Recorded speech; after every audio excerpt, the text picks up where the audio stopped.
ప్రభువు అయిన యేసుక్రీస్తు నామమున మరలా ఈ నెట్వర్క్ కార్యక్రమంలో కలుసుకోవడం ఎంతో సంతోషం. డొనాల్డ్ ట్రంప్ విధించిన అన్ని పన్నులకు అమెరికన్ సుప్రీంకోర్టు నిషేధం తెలిపింది. అది దాటి చైనాలో దక్షిణ చైనా సముద్రములో ఒక గొప్ప భూకంపము 7 రిక్టర్ స్థాయికి ఏర్పడింది. ఇది కాకుండా నార్త్ కొరియాలో గొప్పగా క్షిపణి పరీక్షలు జరిగాయి. ఇటువైపు ప్రపంచమంతటా గొప్ప ఉద్రిక్తతలు జరుగుతూ ఉన్నాయి. వీటన్నిటికీ మధ్యలోనే ఈ కార్యక్రమాన్ని చూస్తూ ఉన్నాం. రండి నిన్నటి వర్క్లోనికి వెళ్దాం. ఈ కార్యక్రమంలో 2 ముఖ్యమైన విషయాలు చూడబోతున్నాం. మొదటిగా ఇరాన్, అమెరికా సమస్య. ఈ కార్యక్రమం తీసేంతవరకు చాలా ముఖ్యంగా 12 అమెరికా నౌకలు ఏ కాలంలో లేని స్థాయికి ఉత్తర మధ్య సముద్రములో అదే సమయంలో ఒమన్ గల్ఫ్ వైపున కూడా నుంచున్నాయి. ఈ 12ను పాడు చేసేవి డెస్ట్రాయర్స్ అని చెప్తారు. అబ్రహాం లింకన్ అని నెంబర్ 1 యుద్ధ షిప్ ఉంది. ఇది ఇప్పుడు అక్కడుంది. ఇది యుద్ధ నౌక. ఇటువంటివి 12 అక్కడ నుంచునున్నాయి. ఈ శనివారం లోపల, అంటే ఈ కార్యక్రమాన్ని మీరు చూసేలోగా వారు తాకిడి చేస్తామని చెప్తూ ఉన్నారు. ఈ శనివారం లోపల తాకిడి జరుగుతుందని ట్రంప్ అనౌన్స్ చేస్తున్నాడు. ఇందులో మరొక పెద్ద ట్విస్ట్ ఏంటని చూసినట్లయితే జర్మనీ, ఫ్రాన్స్ వంటి యూరోపియన్ దేశాలు కూడా వారికి సహాయపడేట్టుగా వచ్చి చేరారు. వారి నౌకలు కూడా పంపించారు. ప్రపంచమంతటా ఒక భీకరమైన పోరు ఏర్పడింది. ఇంతకుముందు మీరు గమనించినట్లయితే ఇరాన్, రష్యా, చైనాను ఒక ముఖ్యమైన యుద్ధ రిహార్సల్స్ అనేవి చేశారు. ఆ సమయంలో రష్యా, చైనా వారి యుద్ధ నౌకలు వచ్చాయి. ఇప్పుడు అక్కడే ఉన్నాయి. సో వాళ్ళేం చెప్పారంటే అందరూ చేస్తున్నట్టు మేము ప్రాక్టీస్ చేస్తున్నామన్నారు. అయితే మనం ఇది ఎలా చూస్తున్నామంటే ప్లేస్మెంట్ చేశారు. ఆ విధంగా చైనా, రష్యా, ఇరాన్ వారి నౌకలు అక్కడున్నాయి. ఇంకొక వైపు చూసినట్లయితే ఇటువైపు అమెరికా వారి 12 యుద్ధ నౌకలు, దానితో పాటు ఐరోపా యుద్ధ నౌకలు అన్నీ అక్కడ ఉన్నాయి. అక్కడొక గొప్ప సంక్షోభమే ఏర్పడింది. దీనికి మధ్యలో అమెరికా వారు ఆపినా మేము తాకిడి చేస్తాం అని ఇస్రాయెల్ చెప్తుంది. దీనికి మధ్యలో ఇరాన్ చెప్తుంది ఈ వార్ చాలా ముఖ్యమైంది, మా మీద చేవేశారంటే అమెరికా పెద్ద నష్టాన్ని చూస్తోంది అని చెప్పి ఉన్నారు. సో ప్రపంచ దేశాలన్నీ కూడా తీవ్ర ఆందోళనతో చూస్తూ ఉన్నాయి. సో ఈ కార్యక్రమం నమోదు చేస్తున్నప్పుడు తాకిడి మీకు సంభవించి ఉంటది. ఎందుకంటే కాస్త ముందు తీస్తున్నాం. అవి సంభవించి ఉండొచ్చు, లేక మరొక కార్యక్రమంలో వాటిని గూర్చి మేము చెప్పే సమయం కావచ్చు. దీని గూర్చి జెలెన్స్కీ ఏం చెప్పాడనేటువంటిది దీని తర్వాత మనం చూడబోతున్నాం.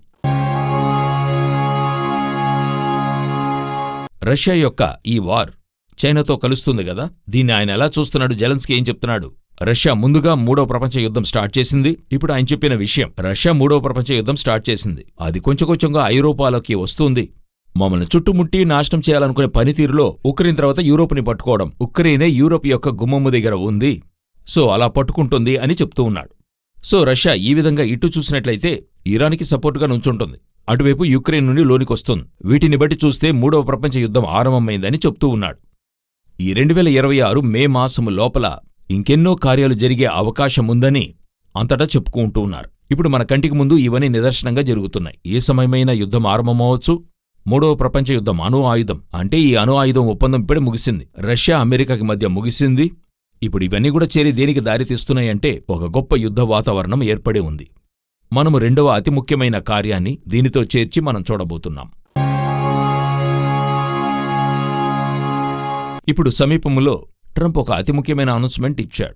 ఏం చెప్పాడని చూస్తే ఏలియన్స్ గూర్చిన ఫైల్ నేనొకటి రిలీజ్ చేస్తాను అని చెప్పి ఉన్నాడు. చాలా కాలంగా ప్రశ్నలు వేయబడుతూ ఉన్నాయి. ఏలియన్స్ అంటే ఏంటి అని చెప్పి అడిగినట్లయితే గ్రహాంతర వాసులు అని చెప్తారు. ఈ ఏలియన్ అన్నందుకు ఆ ఒక అర్థం మాత్రమే కాదు, అనేక అర్థాలు ఉన్నాయి. ఇప్పుడు ఉదాహరణకి గ్రహశకలం పైనుండి పడుతుందనుకోండి, దాని కూడా ఏలియన్ అనే మాట యూజ్ చేస్తారు. అంటే మన గ్రహము బయట నుండి వచ్చేటువంటి ఫారిన్ థింగ్ అని అర్థం. దానికి ఏదొచ్చినా ఏలియన్ అనే మాట యూజ్ చేస్తాం. కానీ పర్టికులర్గా వీళ్ళు యూజ్ చేసే మాట ఏంటని చూసినట్లయితే ఏలియన్ అని వాళ్ళు చెప్పేటువంటిది గ్రహాంతరవాసులు. ఇదేలాగా భూమిలాగా అనేక గ్రహాలున్నాయి. అందులో కంటికి కనపడని దూరంలో ఎక్కడో గ్రహంలో మనుషులు జీవిస్తున్నారు. మనలాగా మనుషులు జీవిస్తున్నారు. అలాగా ఆ మనుషులో, ఆ గ్రహవాసులో ఎవరో అక్కడ ఉన్నారు. వాళ్ళు మనలాగనే ఉన్నారు. వాళ్ళు మన భూమితో సంప్రదించాలని ప్రయత్నిస్తున్నారు అని కాలకాలంగా చెప్తూ ఉన్నారు. నేనే ఈ సమాచారాన్ని 40 సంవత్సరాలుగా వింటున్నానంటే చూడండి, ఇటువంటి విషయం చెప్పబడుతూ ఉంది. సమీపంలో దాని గూర్చిన ఒక పోడ్కాస్ట్ ఒకటి బారాక్ ఒబామా మాజీ అధ్యక్షుడు మాట్లాడాడు. ఆ పాడ్కాస్ట్లో అతడేం చెప్పాడంటే, నేనది చూడలేదు, నాకు అది తెలీదు. ఏరియా 51 అనేది ఉంది, అంటే అమెరికా యొక్క సీక్రెట్ ఏరియా అంటారు. అది కూడా ఇంకా 100% బహిర్గతం కాలేదు, ఉంది అని చెప్తున్నారు. అందులోనే ఏలియన్ గురించి అన్ని రీసెర్చ్ జరుగుతూ ఉంది. అమెరికా యొక్క సీక్రెట్ విషయాలన్నీ కూడా కొంతమంది ఏం చెప్తారంటే అమెరికా అధ్యక్షునికి కూడా తెలియని విషయాలు అందులో ఉంటాయి అని అంటుంటారు. ఇవి నమ్మదగినవా అని తెలీదు. అయితే వాళ్ళు చెప్తున్నారు దానిలో 2 ఏలియన్స్ ని పట్టి ఉంచారు. కొన్ని ఎగిరే వస్తువులొచ్చాయి, వాటిని పట్టిపెట్టాము, ఇలా ఏలియన్స్ గురించి ఎన్నో విషయాలు చెప్తూ ఉంటారు. సో ఈ ఒబామా ఏం చెప్తున్నాడు, ఈ ఏరియా 51లో కూడా అటువంటిది లేదు, నేను చూసింది లేదు. ఎందుకంటే ఒబామా వచ్చి దాదాపు 2 టర్మ్స్ ఉండేడు, అతను ఒక సక్సెస్ఫుల్ ప్రెసిడెంట్గా అక్కడ ఉండేడు, ఆయన కాలంలోనే బిల్ లాడెన్ని పట్టుకోవడం అయింది, ఒక టాప్ సీక్రెట్ అయిన ప్రాసెస్ అది. అలాగుంటున్నప్పుడు ఆయన చెప్తున్నాడు ఇందులో ఏం లేదు, మేం చూడలేదు అంటున్నాడు. కానీ దే ఆర్ రియల్ అనే వర్డ్ యూజ్ చేస్తున్నాడు. అది నిజమే, కానీ నేను చూసింది లేదు. దేని బట్టి నిజం అంటున్నప్పుడు కొంతమంది సైంటిస్టులు ఏమంటున్నారు, అక్కడ నుండి కొన్ని సిగ్నల్స్ వస్తున్నాయి, వాటిని వాచ్ చేస్తున్నాం, అది మన రేడియో ఫ్రీక్వెన్సీలోకి వస్తుంది అని వాళ్ళు చెప్తున్నారు. ఇవన్నీ ఎంతవరకు నిజము అనేటువంటిది మనం తెలుసుకోవాలంటే, సమీపంలో దీని గూర్చి ప్రశ్న వచ్చినప్పుడు అమెరికా అధ్యక్షుడు డొనాల్డ్ ట్రంప్ చెప్తున్నాడు, దీని గూర్చిన ఒక ఖచ్చితమైన ఒక రిపోర్ట్ మేమిస్తాం అని ఆయన చెప్పి ఉన్నాడు. సరే, దీని వెనుక ఉన్నటువంటి బైబిల్ నుండి సత్యము ఏంటని అడిగినట్లయితే, మనం దీని గురించి ముందే ఎన్నో మాట్లాడున్నాం. మనకు తెలిసినంతవరకు బైబిల్ మట్టుకైతే ఈ భూమిలోనే దేవుడు మనిషిని సృజించాడు. గ్రహాంతర వాసులు ఉన్నారంటే మన మట్టుకైతే దూతలున్నారు. ఆకాశమండలమందున దురాత్మల సమూహమునుంది, అది దాటి దేవదూతలు పరలోకంలో ఉన్నారు అని చూస్తున్నాం. ఇదిగాక గ్రహాంతర వాసులంటే ఎవరని మనం చెప్పగలమంటే, ఇప్పుడు మరణించిన పరిశుద్ధులు వెళ్తున్నారు గదా, వారు పరదేశంలో విశ్రాంతి తీసుకుంటున్నారు. కాని వారు ఇక్కడికి తిరిగి వస్తారనే ఏ కాన్సెప్ట్ లేదు, అంటే ఇప్పుడు వచ్చిపోతున్నారనే కాన్సెప్ట్ లేదు. ఎందుకంటే అబ్రహాము లాజరస్ సంఘటనలో చూస్తున్నప్పుడు అక్కడ నుండి ఎవరు వెళ్లరూ రాలేరని ఉంది. బైబిల్ వాక్యం ప్రకారం మనుషులొక్కసారి మృతి పొందవలనని నియమింపబడెను, ఆ తర్వాత తీర్పు జరుగును అని ఉంది. సో వన్స్ అంతే. ఇప్పుడు మనవాళ్లు కూడా కథలు చెప్తుంటారు కదా, మరణించిన పరిశుద్ధులు ఆయన వచ్చాడు, నాతో కూర్చుని మాట్లాడాడు, వచ్చాడు పోయాడని చెప్తుంటారు కదా. అది ఈ కాలంలో చెప్పబడుతున్న కథలు చూడండి, 1% కూడా అందులో ఆ నిజముండానికి లేదు. ఎందుకంటే ఇటువంటి పరిశుద్ధులు తిరిగి వచ్చేదానికంటే పౌలు పేదరే తిరిగి వచ్చేయచ్చు కదా ఇక్కడికి. వాళ్లే ప్రసంగం చేస్తే చివరి కాలంలో ఎంత రివైవల్ వస్తుంది. ఇప్పుడున్న పరిశుద్ధులు మరణించి వెళ్ళినోళ్లు తిరిగొచ్చారు, వచ్చి నాతో మాట్లాడారు, నేను వారిని చూశాను, ఇలా కథలు చెప్తారు. ఇది దేవుని వాక్యంతో కలవదు, అంగీకారము కాదు. అది మనం చూడలేం. ఇంకొక మెట్టు కూడా పైన చెప్పాలంటే, వాక్యానుసారంగా మరణించిన తర్వాత మరణించిన పరిశుద్ధులందరూ కూడా రూపాంతరం చెందుతారు. మర్త్యము అమర్త్యతను ధరిస్తుంది. వారు తిరిగొచ్చినప్పుడు ఎలాగో మీరు చూస్తారు చూడండి. ఇవన్నీ కూడా మనుషుల ఊహ. వారు ఆత్మలు ఏం మాట్లాడుతున్నామో తెలియకుండానే మాట్లాడటం. అయితే వాక్యానుసారంగా పరిశుద్ధులు మరణించి పరదేశంలోకెళ్తారు, అంతే, పని అయిపోయింది. సో వాళ్ళు తిరిగి రారు. దూతలు వచ్చిపోతుంటారు. బైబిల్ ప్రకారంగా దానియేలును చూడటానికొచ్చారు, మరియమ్మను చూడటానికొచ్చారు. ఆ తర్వాత ఇప్పుడు కూడా కొంతమంది చెప్తున్నారు దూతలు మమ్మల్ని చూడటానికొచ్చారు. కానీ ఏంటంటే ఈ దానియేలును చూడటానికి, మరియమ్మను చూడటానికి, యోసేపును చూడటానికి వచ్చిన దూతలు ఇప్పుడు వీళ్ళు చెప్పే కథలు ఉన్నాయి కదా, ఈ దూతలు వచ్చారు, మాతో కూర్చునే టిఫిన్ చేశారు, ఆయన నేను స్నానం చేస్తున్నప్పుడు వచ్చి తలుపు తట్టాడు. ఇవన్నీ చూస్తే బైబిల్ లెక్క ప్రకారంగా ఒప్పుకునేదిగా లేదు. వారు ప్రార్థిస్తున్నప్పుడు వస్తారు, వారు ధ్యానించేప్పుడు వస్తారు, లేకపోతే లేపుతారు, ఇలాగే ఉంది. ఇది చాలా డిఫరెంట్గా ఉంది. సో ఇది ఎలా ఒప్పుకోవడమో తెలియడం లేదు, వాక్యానుసారంగా ఒప్పుకునేదిగా లేదు. సరే, ఒకవైపు ఉంచేద్దాం. దేవదూతలు వచ్చిపోవడం మీరు రేడియో ఫ్రీక్వెన్సీలో చూడలేరు. మరి వారు సంప్రదించాలని చూశారు, ఇలాగ ఎన్నో చెప్తూ ఉన్నారు చూడండి. కొన్ని సంవత్సరాలకి ముందు ఒక పాండుర వర్ణం గల గుర్రం కనపడింది అని చెప్తూ ఉండారు. అటు తర్వాత అది చూస్తే ఒక ఫేకు, అది ఒక ఏఐలో చేసినట్టు ఆ రోజున్న టెక్నాలజీతో చేసిందనేటువంటిది చెప్పి నిరూపించారు వాళ్ళు. ఇలా చాలా ఉన్నాయి. ఆకాశంలో చెయ్యి, ముఖం కనపడింది, ఏది నమ్మద్దు, బైబిల్ ప్రకారంగా ఏదీ లేదు. సో అప్పుడు ఈ ఏలియన్స్ కథ ఏంటి, ఎందుకోసం చెప్పబడుతుంది అన్నట్టయితే, చాలా ప్రాముఖ్యంగా అర్మగెదాన్ యుద్ధంలో జరగబోయే సంభవం. అంటే సంఘం ఎత్తబడిన తర్వాత 7 ఏళ్లు శ్రమకాలం. శ్రమల కాలం అనంతరం యేసుక్రీస్తు, ఆయనతో పరిశుద్ధులు వస్తారు. ప్రభువు తన వేవేల పరిశుద్ధుల పరివారంతో వచ్చెనని యూదా 14:15లో హానోకు చెప్తున్నాడు. ప్రకటన 20వ అధ్యాయంలోనూ దీని గురించి చూస్తున్నాం.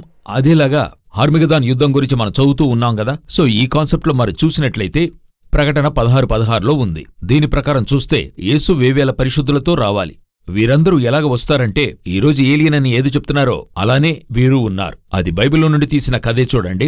సో యేసు ఆత్మగా ఉన్నాడు, దేవుడు ఆత్మగా ఉన్నాడు. ఆయనతో వచ్చేవారు ఆయన పోలి ఉందురని 1 యోహాను 3 మొదటి 2 వచనాలు. ఆయనతో వచ్చేవారు ఆయన పోలి ఉంటారు. అలాగున్నప్పుడు ఒక గొప్ప సమూహము భూమి మీదకొచ్చి యుద్ధము చేసి భూమిని పట్టుకుని 1000 ఏండ్ల పరిపాలన దేవుడు జరిగిస్తాడు. యాంటిక్రైస్టు వాడితో ఉన్నవారితో యుద్ధము చేసి ప్రభు పాలిస్తాడని వాక్యం చెప్తుంది. ఈ కథనే అపవాది ప్రజల మధ్య చేరవేశాడు. అలా అంతరిక్షం నుండి వస్తారు, పట్టుకుంటారు. అది చెప్పే కథ నిజమే. అలా చెప్పబడే ఏలియన్ అనేవారు ఎవరంటే, రానున్న ప్రభువు, ఆయనతో వచ్చేటువంటి పరిశుద్ధులు, ఈ యుద్ధం, ఇది ఒక హార్మెగెదాన్ వార్ అని చెప్తూ ఉన్నాం. దానికని ఇప్పుడే ప్రజల్లో ఒక విత్తనం విత్తుతున్నాడు. బాగా గమనిస్తే ఆదికాండం 3:15లో దేవుడు చెప్తాడు, నీకు ఆమె సంతానానికి వైరం కలుగుజేస్తా. ఆ కార్యం జరగకుండా వాడు ఏం చేస్తున్నాడు, జ్యేష్ఠకుమారులందర్నీ కూడా చంపే ప్రయత్నంలో ఉండాడు. ఎందుకంటే యేసుక్రీస్తు రక్షిస్తాడని జ్యేష్ఠకుమారులను చంపుతూ ఉండాడు. మోషకాలంలో కూడా ఆ కార్యం జరిగింది. అయితే యేసుక్రీస్తు అది దాటి వచ్చాడు గదా, అక్కడ ఎందుకు జ్యేష్ఠకుమారులను ఎందుకు చంపాడంటే దానికంటూ ఒక కథ చెప్తుంటారు. జ్యేష్ఠకుమారుని బలి ఇస్తే మంచిదని స్టోరీస్ చెప్తూ ఉంటారు. ఇవన్నీ ఎందుకు అపవాది ఇలా జరిగిస్తున్నాడంటే యేసు జన్మించకుండా ఉండాలని. ఇదే విధంగా ఇక్కడ యేసు పరిపాలిస్తాడని ఇప్పుడేం చేస్తున్నాడో ఒక కథ చెప్తూ ఉన్నాడు. ఏం కథ చెప్తున్నాడని చూసినట్లయితే ఏలియన్స్ రాబోతారు, పట్టుకుంటారు, వారిని గూర్చిన విషయాలు ఇలాగ ఉన్నాయి. ఇప్పుడు యేసుక్రీస్తు సంఘం ఎత్తబడిన తర్వాత ఇప్పుడు తక్షణం మనం ఆ సమయం దగ్గరకు వచ్చేసాం. సంఘం ఎత్తబడుతుంది, అక్కడి నుండి 7 సంవత్సరాల తర్వాత జరుగుతుంది. ఆ 7 సంవత్సరాల్లోని ఆకాశం నుండి ఎన్నో గ్రహశకలాలు పడతాయి అని బైబిల్ చెప్తోంది. ఇవన్నీ జరుగుతుండగా చివరికి చూడండి, అప్పుడు పూర్తిగా ఈ కథ చెప్తాడు. ఏలియన్సే వీటన్నిటికీ కారణం, వారు వస్తున్నారు. ఆ గ్రహశకలాలు పడేప్పుడు కూడా ఏం చెప్తారు? ఏలియన్స్ మనల్ని ఢీకొంటున్నారు, అక్కడి నుండి ఏ కాలంలో లేనంతగా మన మీద పడుతుంది, ఇది సాధారణమైన విషయం కాదు, అక్కడి నుండి మనల్ని ఎవరో తాకుతున్నారు, ఇలా కథలు చెప్తుంటారు. చెప్పి చివరికి యేసుక్రీస్తు ఆయన దూతలు వస్తున్నప్పుడు లేక పరిశుద్ధులు వస్తున్నప్పుడు ఏలియన్స్ పట్టుకోవడానికి వస్తున్నారు అనే కథ చెప్పడానికోసమే, అలా ప్రిపేర్ చేయడం కోసమే ప్రజల మైండ్లో ఇప్పుడే ఒక విషయాన్ని సాతాను వేసి ఉంచాడు. అదే final war, anti Christ Jesus Christ కి మధ్యలో వార్. అందుకోసమే ఇన్ని విషయాలు చెప్పి పెడుతూ ఉన్నారు. ఏలియన్స్ అనే కథ సైన్స్లో ఇంతవరకును విజ్ఞానం అనేక విషయాల్లో ప్రూఫ్ అనేది ఇవ్వదు, ప్రూఫ్ ఇస్తున్నట్టుగా చూపిస్తుంది. ఇప్పుడు ప్రపంచ సృష్టి అనేది ఉంది గదా, విజ్ఞానం చెప్తుంది, దానికైనా ప్రూఫ్ ఏంటి? ఈనాటికి 100% ప్రూఫ్ దేనికి ఇవ్వడం కుదరలేదు గదా. కోతి నుండి మనిషి వచ్చాడనేది పాఠం, అయితే క్రోమోజోమ్ ఈనాటి వరకు సెట్ కాలేదని సైంటిస్ట్ చెప్తూ ఉన్నారు. ఇంతవరకు 100% ప్రూఫే కాలేదు. వాళ్ళేం చెప్తున్నారు? కోతికి మనిషి క్రోమోజోముకి కలుస్తుంది ఒకందులకు, 100% అంతా కాదు, ఒకందులకే. చాలా వాటికి అలా కలుస్తూ ఉంటాయి. ఎందుకు అట్టిపండు క్రోమోజోమ్ కూడా తీసి చూస్తే మనిషితో కలుస్తుంది? ఎందుకు? క్రియేటర్ ఒకటే కదా. ఆయన క్రియేట్ చేసేప్పుడు ఆయన మూలాధారంతో అన్నిటినీ క్రియేట్ చేస్తున్నాడు. మీకు అర్థమవుతుందనుకుంటా. సో ఆ విధమైన కథలే ఈ ఏలియన్ కథలు. ఇప్పుడు సైన్స్ అది చేతిలో తీసుకుంది, దానికి అపవాది సైన్స్ సహాయాన్ని తీసుకున్నాడు. సో ఇప్పుడు ఏమవుతుందంటే ఈ ఏలియన్ కథలు ఎక్కువగా వ్యాపిస్తాయి. ఇక పోను దయచేసి ఇవేవి కూడా మిమ్మల్ని ఏం చేయవు. చివరిగా యేసుక్రీస్తు వచ్చేప్పుడు లోకంలో అందరూ ఏం చెప్తారు? ఆ రోజే మేము ఏలియన్స్ ఉన్నారని చెప్పాం, ఇప్పుడొచ్చారు చూడండి. ఇది రాబోయే హార్బగెద్దోనుకైనా ఒక సిద్ధపాటు. ప్రభు చిత్తమైతే మరొక నిన్నటి వరకులో రాకడ ఆలస్యమైతే మరల మిమ్మల్ని కలుసుకుంటాం. చివరిగా వైటీవీ, ఆ హెచ్ఎల్ఎం ఆ ఛానల్ కూడా ఉంది, అది కూడా సబ్స్క్రైబ్ చేసుకోండి. ఇందులో సమస్య అయితే అందులో ఉంటది, ఇది సబ్స్క్రైబ్ చేసుకోండి. అందులో సమస్య అయితే ఇందులో చూడొచ్చు. అది కూడా దాటి మన యాప్లో మీరు దీన్ని చూడొచ్చు. యాప్ని డౌన్లోడ్ చేసుకోండి. ఇవన్నీ కూడా ఫ్రీయే. యాప్ని డౌన్లోడ్ చేసుకోండి.